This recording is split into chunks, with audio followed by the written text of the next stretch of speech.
अस्सलाम वालेकुम। वालेकुम अस्सलाम। मैं यार तुमसे नाराज हूँ।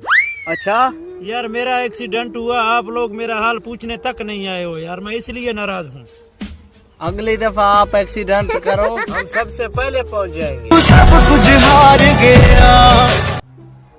आप हमको मुल्क का वजीर आजम बनाओ। हम 2 दिन में आप लोगों के सारे उल्टे मसले सीधा कर देंगे।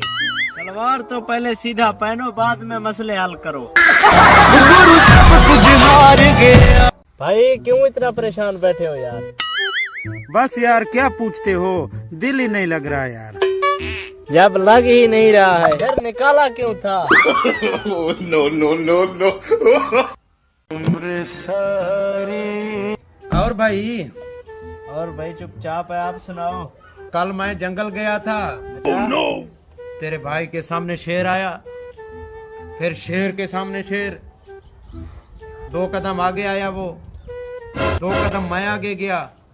खौफनाक मनाजिर है, जंगल ही जंगल है, कुछ भी नहीं है जंगल में। शेर आगे आया और आगे आया, मैं भी इधर से बटन जो है ना खोल के थोड़ा और आगे हो गया, आगे हुआ, फिर मैं और आगे हुआ। टेबल पर रिमोट पड़ा हुआ था, मैंने रिमोट उठाया, चैनल ही बदल दिया मैंने। अस्तगफुरुल्लाह। अब मैंने पूरा टीवी ही तोड़ दिया।